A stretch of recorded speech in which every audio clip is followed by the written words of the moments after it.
Hello, everyone. Thank you again. Thank you for joining again this session, the March session of the Journal Club. Today, we have the pleasure of having Arantxa Urchueguía. She's a microbiologist by training and holds a PhD in computational biology from the University of Basel, where she worked on the use of large-scale genomic dataset for infer biological mechanisms. And since 2023, she has been part of the vaccine research department at FISABIO in Valencia, contributing to studies of the burden of respiratory syncytial virus in the Valencian region using secondary data from a local hospital surveillance network coordinated by her group. Today, she will present the paper Nirsevimab versus RSVpreF Vaccine for Respiratory Syncytial Virus, related hospitalization in newborns by Mary Jolie Jabagi, Marion Bertrand, Emily Gabbett, and colleagues, which compares maternal immunization with the respiratory syncytial virus perfusion F protein vaccine. Thank you again, Arantxa, for joining the Journal Club for host this session, and the stage is yours. Thank you. Thanks a lot, Martin, for the kind introduction, and good afternoon, everyone. So I'm very happy to be hosting today's Journal Club, which, as Martin was mentioning, is going to focus on a topic which I think is becoming increasingly relevant since 2023, where we've been having a mirage of preventive strategies against RSV for the first time. And so today we're going to discuss this paper, which is the first one that has compared both strategies that are able for infants head to head. So I want to mention that I have no conflict of interest at all with these two products, and I also don't know the authors personally. So I hope that after the introduction, we can have like an open debate on the paper and whether we like it or we don't. So I have structured the presentation as follows. So I saw that most of the audience here is quite expert in the topic, so quite familiar, but there are also some people that are not so familiar. So I will quickly start with a background on the importance of the topic and these two preventive strategies before I jump in directly into explaining the paper. And at the end, I hope like I will open the door for discussions on the methodological and conceptual points that hopefully will generate a good debate where we can all learn from your perspectives as well. Okay, so let's start with the context and a little bit of the background. So probably most of you know this, but as you know, respiratory syncytial virus, RSV, is the leading cause of infant hospitalization worldwide. So if we look at the numbers that came out from a systematic review in Lancet from Lee et al., they estimated that in 2019, 33 million, there were 33 million RSV-associated lower respiratory tract infection episodes and 3.6 million hospitalizations in children below 5 years worldwide. The age group of 0 to 6 months is the age group that bears the highest burden, and in this age group, it has been estimated that 1 in every 28 deaths is attributable to RSV. Moreover, as you all know, we had a pandemic in 2021, and in this study from the US, they found that the number of hospitalizations and ICU admissions have been significantly increasing in at least these two seasons, in 2021, 2022, versus pre-pandemic seasons. Until 2022, the only approved prophylaxis for RSV was palivizumab, which was restricted to high-risk infants only, so it was leaving the majority of the newborns unprotected. The good news is that since 2022-2023, the EMA and FDA approved 2 new immunoprophylactic strategies, which became available, which are Nirsevimab, which is a monoclonal antibody, and RSVpreF, which is a maternal vaccine. And these two strategies work in 2 fundamentally different ways, which I will explain now quickly so that we have a good background to understand better the study that we are going to discuss. So let's quickly walk through some key mechanisms between these two strategies. Nirsevimab is a long-acting monoclonal antibody which targets the RSVpreF Vaccine F protein and is given directly to the infant, typically as a single intramuscular dose at birth or before discharge from maternity wards. So it provides passive immunity because already preformed antibodies are delivered directly to the baby. So there's no immune activation or no dependency on maternal factors in contrast to RSVpreF or Abrysvo, which is the commercial name. Abrysvo is a maternal vaccine, which is given in most countries at 36 weeks of gestation. However, the WHO recommends that it's given at 28 weeks of gestation, and I think other countries are giving, but here I might be wrong. Other countries are giving it a little bit earlier of 32 weeks. So here the mechanism of action is that the mother mounts an immune response, produces antibodies, and these antibodies are transferred to the fetus via the placenta. So the infant is protected through maternally derived antibodies. And the degree of protection will depend on different factors, for example, the timing of maternal vaccination, relative to the delivery of the baby, if the placenta of the mother works adequately, and if there is effective transplacental transfers. Both strategies, Nirsevimab was approved in November 2022 by JAMA and in July 2023 by the FDA, while RSVpreF was approved in August 2023 by both regulatory agencies. So in terms of efficacy, both show very impressive results. For example, in the trial Melody and Harmony, Nirsevimab showed approximately a reduction of an efficacy of 75% in overall RSV lower respiratory tract infections and a 77% efficacy on hospitalizations, and the numbers in Abrysvo are similar. In real-world effectiveness studies, which we already have available too, these numbers have shown also consistently strong effectiveness results. So both strategies show similar effectiveness and trials efficacy, but until now, no study or there has not been any direct head-to-head comparison between both strategies in the same population during the same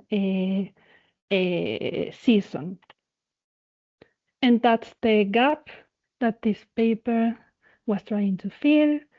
Here, the paper by Jabagi et al., which is what we are going to discuss now, was a French national population-based cohort study which compared for the first time both interventions in a real-world setting within the same population, France, and in the same RSV season for the prevention of RSV-related hospitalizations.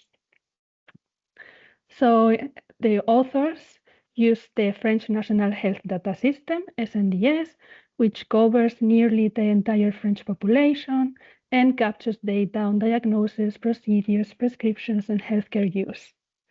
The study was performed during the 2024-2025 season, and here I have put this graph because it shows what the immunization campaign during that season was. During the 2024-2025 season, both monoclonal antibodies, both Vacibizumab and Nirsevimab, were available, and the maternal vaccination at the same time.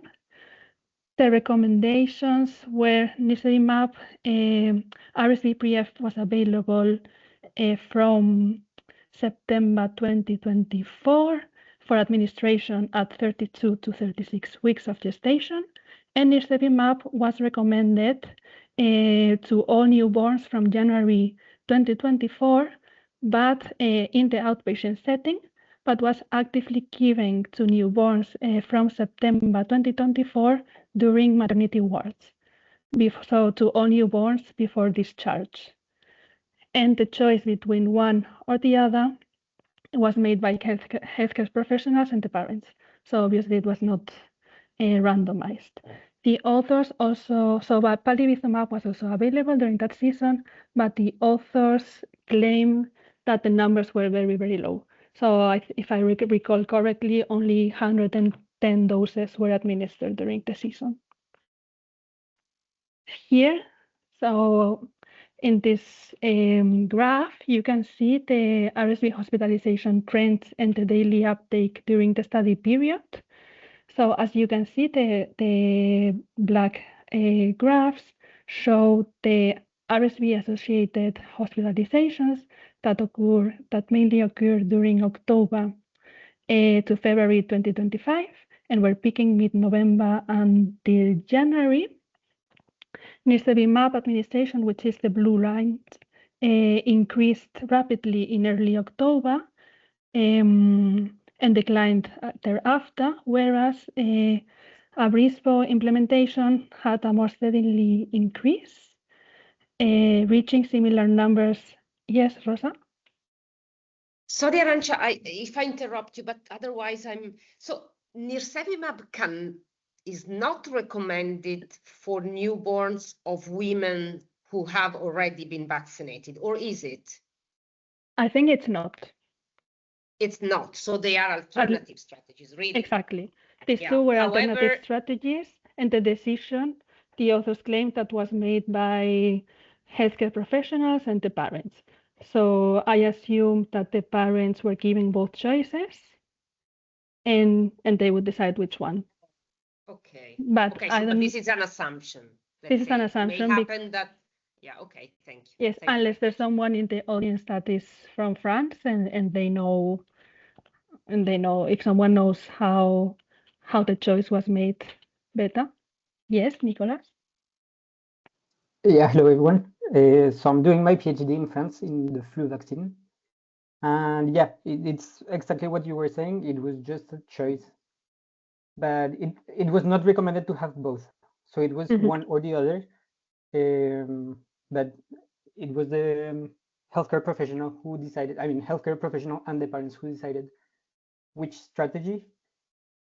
At the end, some patients did get two, but the number of those it's extremely limited, and the guideline was just one or the other.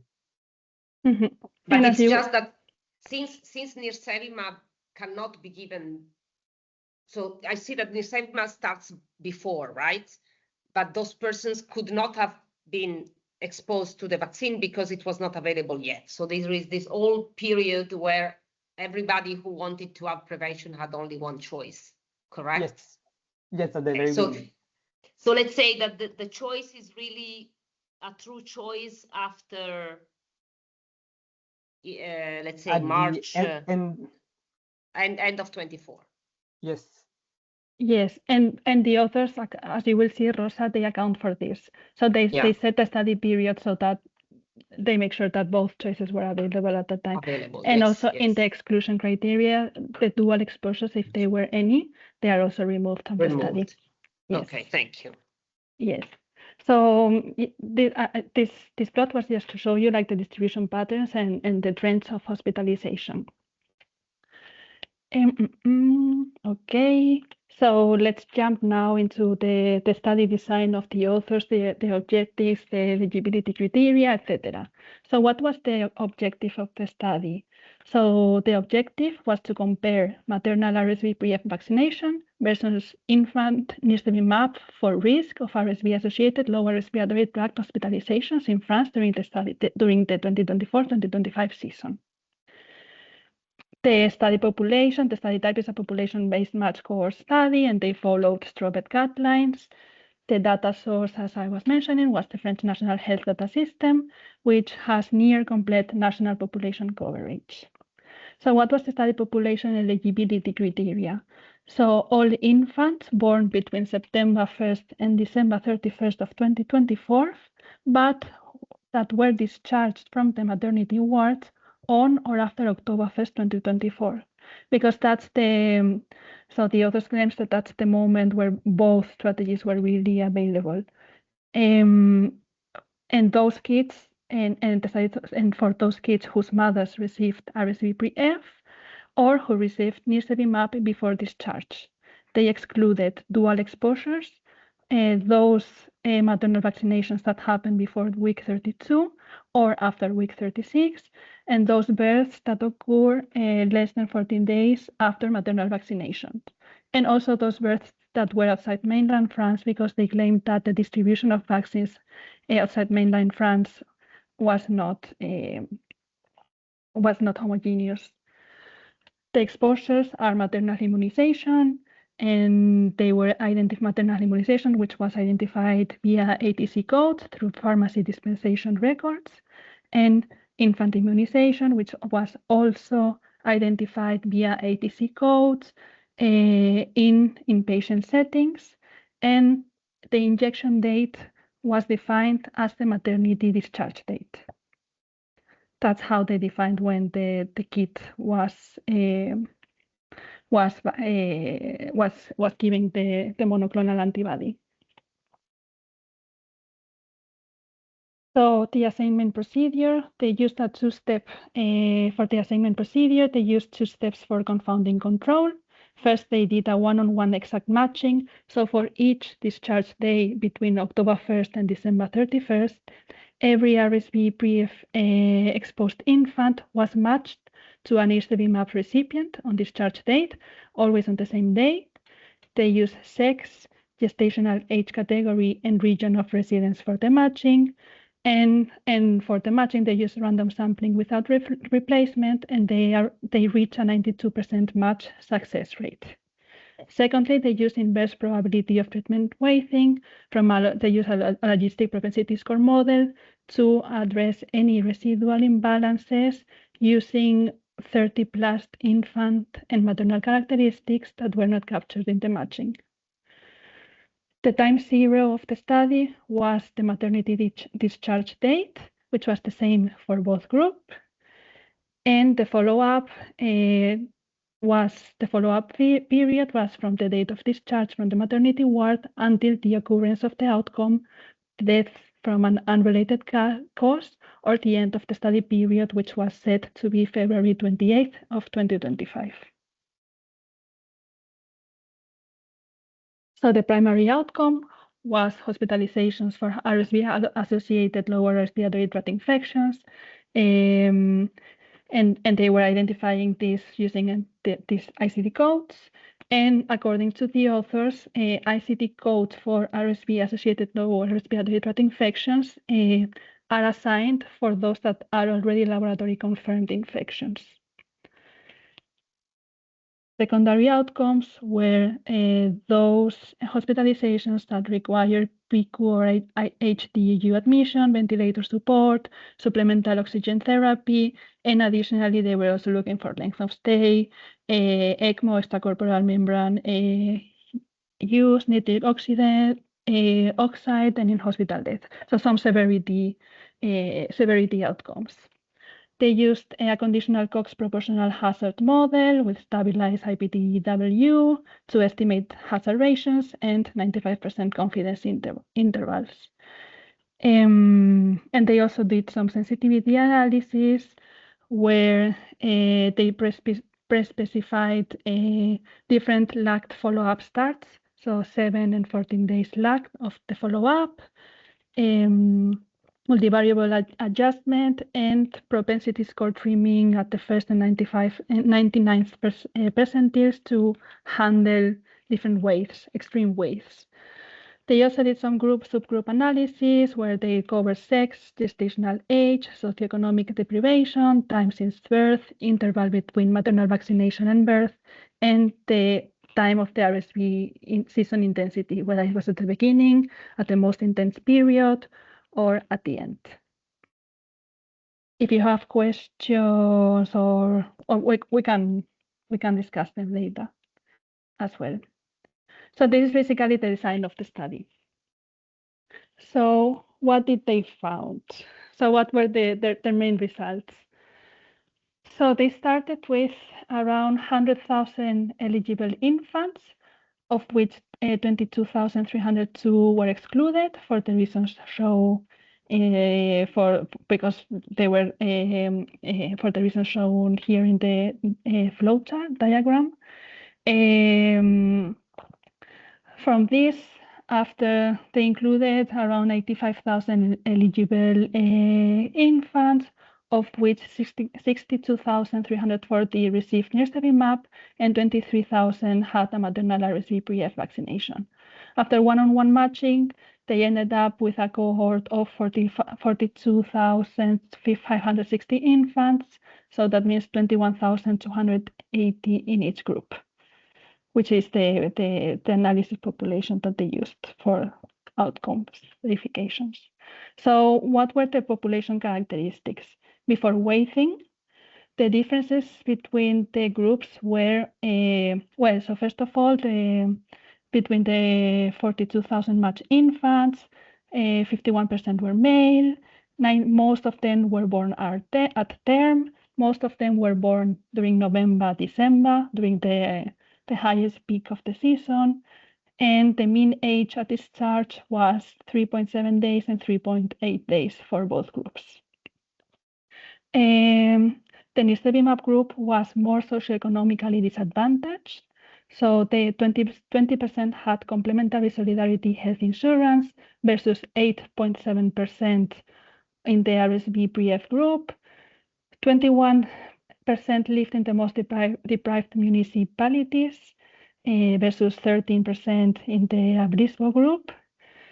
Nirsevimab mothers were slightly younger, less often primiparous, less often mothers for the first time, and they were significantly less likely to have received other vaccines such as influenza, COVID-19, or pertussis. After weighting, if you look at the plot on the right, the triangles show the standardized means differences before weighting and after weighting. So after weighting, they managed to perfectly balance the groups by these covariates. But I think, and we can discuss later, these differences in both groups may have an impact in the results that they found. Okay, so what did they found as what results did they found for the primary outcome? So what they found is that there were 481 total RSV hospitalizations during the follow-up period, 212 in the Nirsevimab group and 269 in the RSVpreF group. The group difference between them was minus 11.8%, and they found that the adjusted hazard ratio was 0.74, which translates that Nirsevimab was associated with a 26% lower risk of RSV-related hospitalizations compared to the RSVpreF vaccine group. For the secondary outcomes, they found that 96.5% of the cases were bronchiolitis. The median length of stay for both groups was 5 days, and the mean age at hospitalization in both groups was 38.9 days. In either group, there was no ECMO, oxygen use, or in-hospital deaths recorded. What they found is that 3 of the 4 pre-specified severity outcomes show statistically significant reductions for the Nirsevimab in the Nirsevimab group. So as you see here, for a pediatric intensive care unit, there was a 42% lower risk associated in the Nirsevimab group. Those needing ventilator support, 43% lower risk, and oxygen therapy, 44% lower risk. So Nirsevimab was also associated with reduced disease severity once hospitalized compared to the Abrisbo group.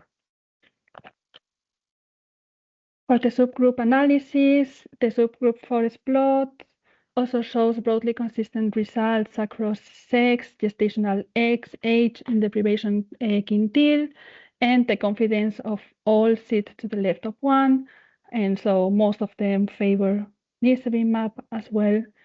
So there were no subgroups where RSVpreF showed a significant advantage. It is also interesting to see that the timing of maternal vaccination relative to the delivery, so less than 5 weeks and more than 5 weeks, also did not modify the comparative effect. I have highlighted this result here because I find that this is perhaps the most interesting finding of the paper. What they found is that the effect of Nirsevimab versus RSVpreF was not consistent over time. Actually, in days 0 to 7 after discharge, the adjusted hazard ratio for the Nirsevimab group is 2.94.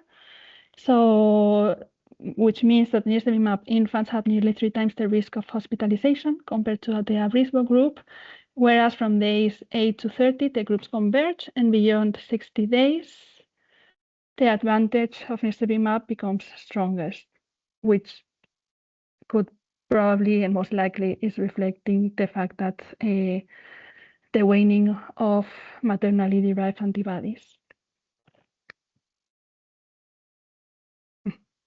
Yeah, well, it's okay.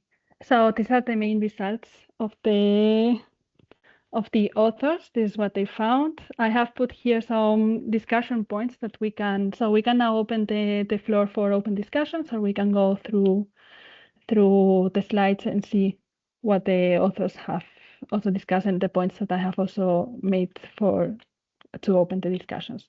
So first of all, and as a recap, the study compared outcomes after passive immunization with Nirsevimab versus RSVpreF vaccination.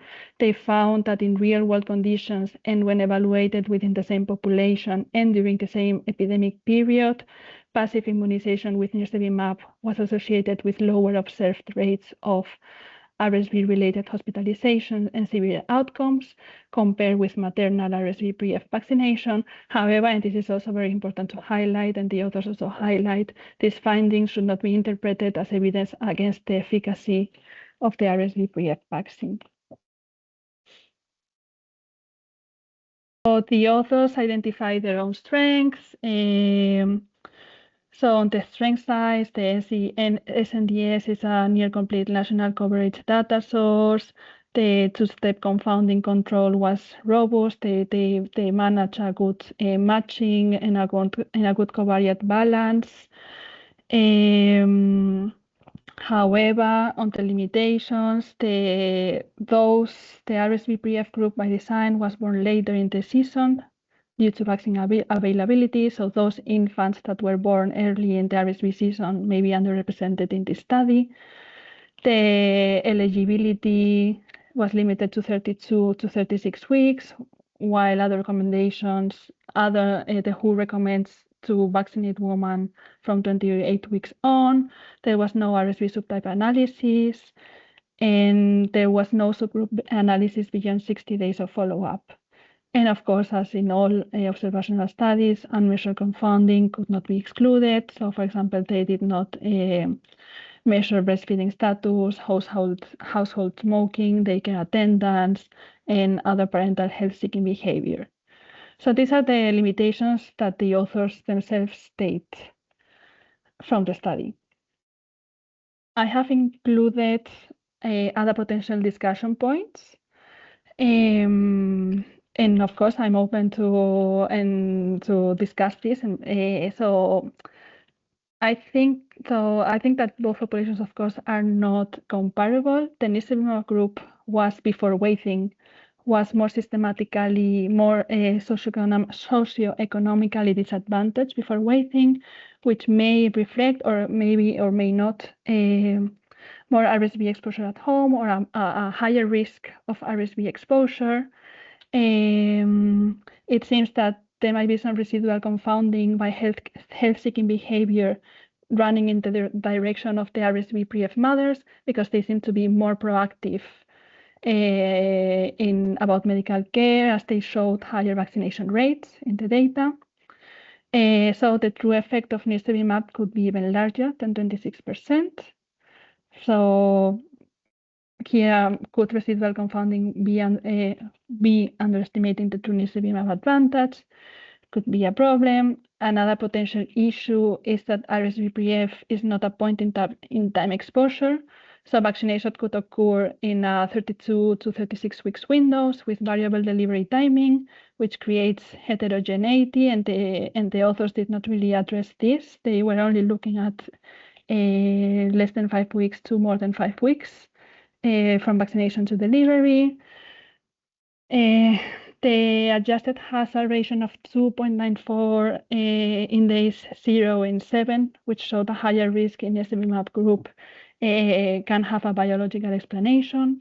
Perhaps the antibodies have not peaked yet, but the authors did not really discuss this. And also, it would be interesting to see what is 8% individuals of the RSVpreF exposed infants that could not be matched. Why were they excluded? And they are also likely to be the infants that are most different from Nirsevimab. And of course, in the study, no safety data was assessed or compared on or valued or discussed. And the last question I have, and now we can open the discussions, is that given, and for me it's like the most important question from this paper, is that given the fundamental mechanistic differences between Nirsevimab and RSVpreF, the timing of administration, the recipient, the route of protection, whether a head-to-head comparative effectiveness study is the right framing or not, and if the design that the authors use is the most appropriate, and if we should be asking other questions like which strategy works best for which infant in which context, etc., which is something that the authors did not address here. So this said, thank you very much for your attention, and now is the moment to discuss. discuss. Yeah, thank you so much, Arantxa.